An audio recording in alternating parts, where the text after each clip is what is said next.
Cracking the code of change. आज का discussion इस बात पर है कि कंपनी में बदलाव लाने के दो रास्ते हैं। एक है hard finance and structural based और दूसरा है soft human and cultural based.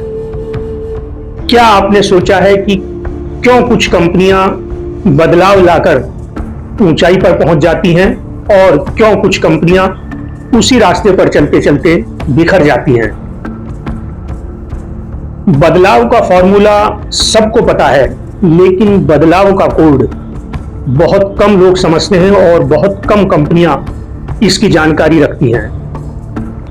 यही कोड समझाया है माइकल बियर और नितिन नेहिया ने अपने लेख cracking the code of change में। दोनों लेखक कहते हैं कि किसी भी कंपनी के अंदर, किसी भी ऑर्गेनाइजेशन के अंदर बदलाव के दो रास्ते होते हैं।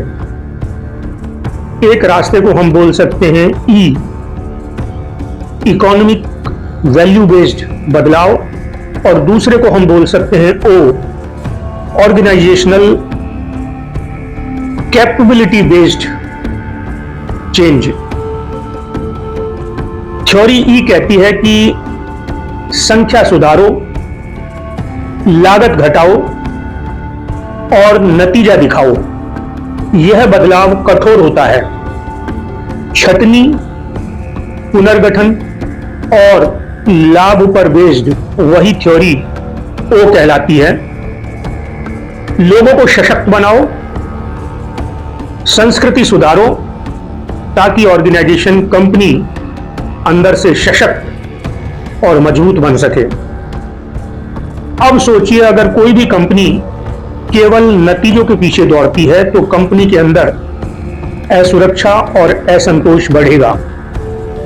और अगर कोई दूसरी कंपनी केवल कल्चरल एस्पेक्ट या संस्कृति सुधार में लगी रहे तो मुनाफा पीछे चला जाएगा।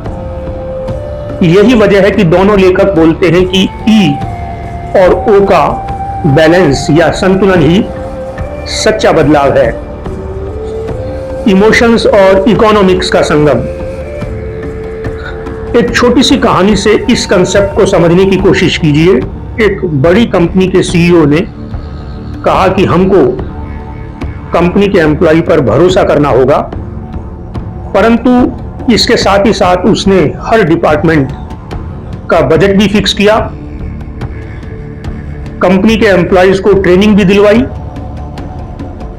साथ ही साथ रिजल्ट्स की जिम्मेदारी भी फिक्स की गई। नतीजा कंपनी का ज्यादा प्रॉफिट और एम्प्लॉय का सेटिस्फैक्शन। यह था बदलाव का कोड, जहां दिल और दिमाग दोनों साथ चलते हैं। बियर और नहिया कहते हैं कि अगर आप एक लीडर हैं तो कंपनी के अंदर बदलाव चार्ट या टारगेट से नहीं आता, कंपनी के अंदर बदलाव आता है कल्चर और ट्रस्ट से। जब आप अपनी कंपनी के प्रत्येक एम्प्लॉय को ये फील करवाते हैं कि हम सब इस बदलाव का एक हिस्सा हैं, तो कंपनी बदलती नहीं, कंपनी का पुनर्जन्म होता है। वास्तव में देखा जाए तो सफल बदलाव वही होता है जो आंकड़ों से नहीं, दिल से शुरू होता है। Thank you very much.